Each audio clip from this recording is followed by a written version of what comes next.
Hi hello ಎಲ್ರಿಗೂ ನಮಸ್ಕಾರ. Welcome back to Bhagya creation. ಯಾರ್ಯಾರಾಗಿ ನಮ್ಮ ಚಾನಲ್ ನೋಡ್ತಾ ಇದ್ದೀರಾ ದಯವಿಟ್ಟು ಸಬ್ಸ್ಕ್ರೈಬ್ ಮಾಡ್ಕೊಳ್ಳಿ. ನನ್ನ ವಿಡಿಯೋ ಇಷ್ಟ ಆದರೆ ಒಂದು ಲೈಕ್ ಕೊಡಿ. ನಾನಿವತ್ತು ಒಂದು ಚಿಕನ್ ಗ್ರೇವಿ ಮಾಡ್ತಾಯಿದ್ದೀನಿ. ಗೋಡಂಬಿ ಚಿಕನ್ ಗ್ರೇವಿ ತುಂಬಾ ಚೆನ್ನಾಗಿರುತ್ತೆ. ಇದಕ್ಕೆ ಮೊದಲಿಗೆ ನಾನು 1 ಮುಕ್ಕಾಲು kg ಚಿಕನ್ನ ವಾಶ್ ಮಾಡಿ ಇಟ್ಟಿದ್ದೀನಿ.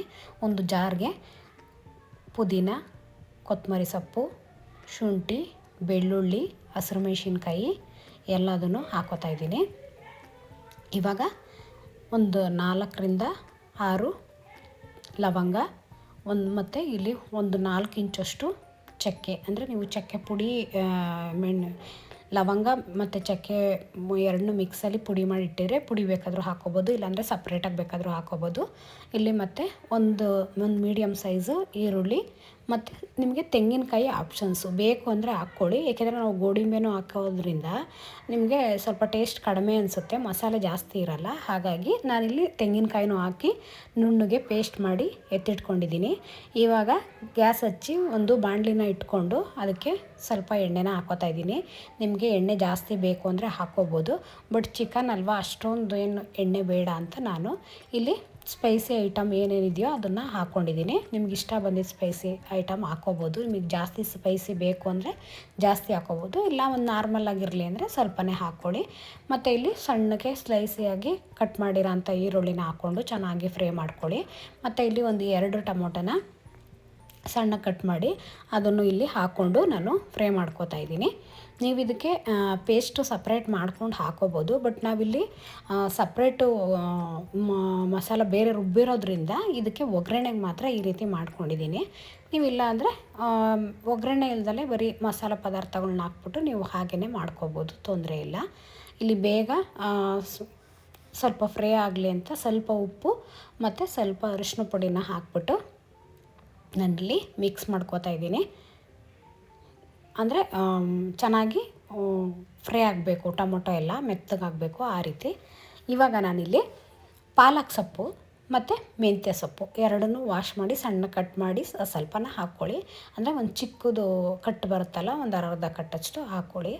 ಅಂದರೆ ಇದೊಂಥರ ಡಿಫ್ರೆಂಟಾಗಿರುತ್ತೆ. ಮಾಮೂಲಿ ಚಿಕನ್ ನಾವು ಮಾಡ್ತಾ ಇರ್ತೀವಿ, ಬಟ್ ಇದೊಂದು ಸ್ವಲ್ಪ ಬೇರೆ ಟೇಸ್ಟ್ ಕೊಡುತ್ತೆ. ಬಟ್ ಹೆವಿ ಮಸಾಲ ಅಂತೂ ಇರಲ್ಲ. ಕೆಲವ್ರಿಗೆ ಸಿಂಪಲ್ಲಾಗಿ ಮಾಡ್ಕೋಬೇಕು, ಜಾಸ್ತಿ ಹೆವಿ ಮಸಾಲ ಬೇಡ ಅಂದವರು ಈ ಥರ ಮಾಡ್ಕೊಳ್ಳಿ, ತುಂಬ ಚೆನ್ನಾಗಿರುತ್ತೆ. ಇವಾಗ ನೋಡಿ ಆ ಸೊಪ್ಪೆಲ್ಲ ಚೆನ್ನಾಗಿ ಫ್ರೈ ಆಗಬೇಕು, ಆ ರೀತಿ ನೀವು ಫ್ರೈ ಮಾಡ್ಕೋಬೇಕು. ಅದರಲ್ಲಿ ನೀರಿನಂಶ ಇರುತ್ತಲ್ಲ ಅದೆಲ್ಲ ಬಿಟ್ಕೊಂಡು ಚೆನ್ನಾಗಿ ಫ್ರೈ ಆದಮೇಲೆ ನಾನಿಲ್ಲಿ ರುಬ್ಬಿರೋ ಅಂಥ ಮಸಾಲಾನ ಹಾಕ್ಕೋತಾ ಇದ್ದೀನಿ. ಇವಾಗ ಇದಕ್ಕೆ ಸಡನ್ ಅಂತ ನೀರು ಹಾಕ್ಕೋಬಾರ್ದು. ಈ ಮಸಾಲನ ನಾವು ಚೆನ್ನಾಗಿ ಇದರಲ್ಲಿ ಫ್ರೈ ಮಾಡ್ಕೋಬೇಕು. ಯಾಕೆಂದರೆ ಇಲ್ಲಿ ಯಾವುದೇ ಮಸಾಲನ ನಾವು ಹುರಿದಿಲ್ಲ, ಹಾಗೇ ಹಾಕ್ಕೊಂಡಿದ್ದೀನಿ. ಹಾಗಾಗಿ ನೀವು ಬೇಕು ಅಂದರೆ ಹುರಿದು ಮಾಡ್ಬೋದು, ಅದು ಚೆನ್ನಾಗಿರುತ್ತೆ. ಬಟ್ ಸ್ವಲ್ಪ ನಾವು ಹುರಿದು ಮಾಡೋದು ಮಸಾಲ ಟೇಸ್ಟೇ ಬೇರೆ ಬರುತ್ತೆ. ಡೈರೆಕ್ಟಾಗಿ ಹಾಗೇ ಹಾಕಿ ರುಬ್ಬಿ ಮಾಡೋದೇ ಬೇರೆ ಟೇಸ್ಟ್ ಬರುತ್ತೆ. ಒಂದು ಸಲ ಈಗೊಮ್ಮೆ ಟ್ರೈ ಮಾಡಿ ನೋಡಿ. ಚೆನ್ನಾಗಿ ಇದನ್ನು ಫ್ರೈ ಮಾಡ್ಕೋಬೇಕು, ಏಕೆಂದರೆ ಹಸಿ ವಾಸನೆ ಏನಿರುತ್ತೋ ಅದೆಲ್ಲ ಹೋಗಬೇಕು. ಆಮೇಲೆ ಇನ್ನು ಜಾರಲ್ಲಿ ಸ್ವಲ್ಪ ಮಸಾಲ ಇರುತ್ತಲ್ಲ, ಅದಕ್ಕೆ ಸ್ವಲ್ಪ ನೀರನ್ನು ಹಾಕ್ಕೊಂಡು ಎಲ್ಲ ಮಿಕ್ಸ್ ಮಾಡಿಬಿಟ್ಟು ಮತ್ತೆ ಇದನ್ನು ಹಾಕ್ಕೊಂಡು ಸ್ವಲ್ಪ ಮಿಕ್ಸ್ ಮಾಡ್ಕೊಳ್ಳೋಣ. ಏಕೆಂದರೆ ಈಗ ಇದು ಚೆನ್ನಾಗಿ ಕುದಿಬೇಕು. ಇದು ಕುದ್ರೇ ನಮಗೆ ತಿಕ್ನೆಸ್ಸು ಚೆನ್ನಾಗಿ ಬರುತ್ತೆ, ಮತ್ತು ಹಸಿ ವಾಸನೆ ಏನೇ ಇದ್ರೂ ಎಲ್ಲ ಕ್ಲಿಯರ್ ಆಗುತ್ತೆ. ನಮಗೆ ತುಂಬ ಚೆನ್ನಾಗಿರುತ್ತೆ ಗ್ರೇವಿ ಅಥವಾ ಕುರ್ಮ ಏನು ಬೇಕಾದರೂ ಅಂದ್ಕೋಬೋದು, ತುಂಬ ಚೆನ್ನಾಗಿರುತ್ತೆ. ನೋಡಿ ಚೆನ್ನಾಗಿ ಕುದ್ದಿ ನೀರಿನಂಶ ಸ್ವಲ್ಪ ಕಡಿಮೆ ಆಗಿದೆ.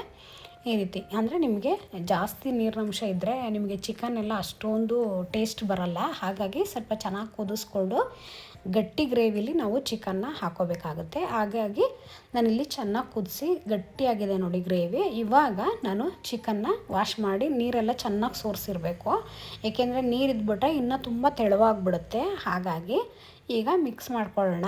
ಮತ್ತು ಇದಕ್ಕೆ ನಾನು ಧನಿಯಾ ಪುಡಿನ ರುಬ್ಬಿರಲಿಲ್ಲ, ಪುಡಿ ಇತ್ತಲ್ವ ಹಾಗೆ ಉದುರಿಸೋಣ ಅಂತ. ನೀವು ಬೇಕು ಅಂದರೆ ರುಬ್ಬಿಟ್ಟು ಬೇಕಾದರೂ ಹಾಕ್ಕೋಬೋದು. ನಾನಿಲ್ಲಿ ಒಂದು 2 ಸ್ಪೂನಷ್ಟು ಧನಿಯಾ ಪೌಡರ್ನ ಹಾಕಿ ಮತ್ತು ರುಚಿಗೆ ತಕ್ಕಷ್ಟು ಉಪ್ಪನ್ನು ಹಾಕ್ಕೋತಾ ಇದ್ದೀನಿ.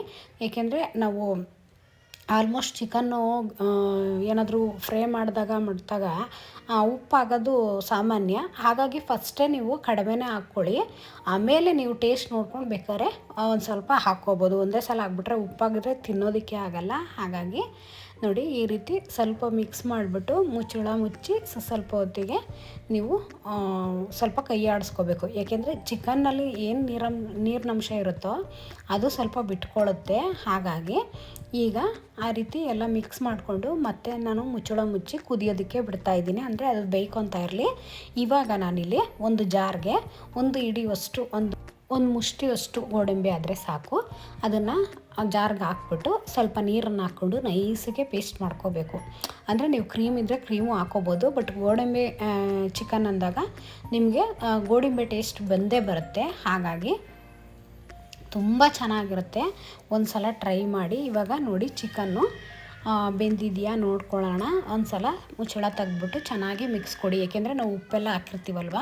ಚೆನ್ನಾಗಿ ಮಿಕ್ಸ್ ಕೊಟ್ಬಿಟ್ಟು ಮತ್ತು ಇನ್ನೂ ಒಂದು, ನಾವು ಎಷ್ಟು ಕಡಿಮೆ ಉರಿಲಿ ಬೇಯಿಸ್ತೀವೋ ಚಿಕನ್ನು ನಮಗೆ ಅಷ್ಟು ಟೇಸ್ಟ್ ಬರುತ್ತೆ ಚಿಕನ್ನು. ಅದಕ್ಕೆ ಮಸಾಲ ಆಗಲಿ ಯಾವುದೇ ಆಗಲಿ ಚೆನ್ನಾಗಿ ಹಿಡಿಯುತ್ತೆ. ಉಪ್ಪು ಖಾರ ನಮಗೆ ಚಿಕನ್ ತಿನ್ನುವಾಗ ಅಷ್ಟು ಟೇಸ್ಟ್ ಕೊಡುತ್ತೆ.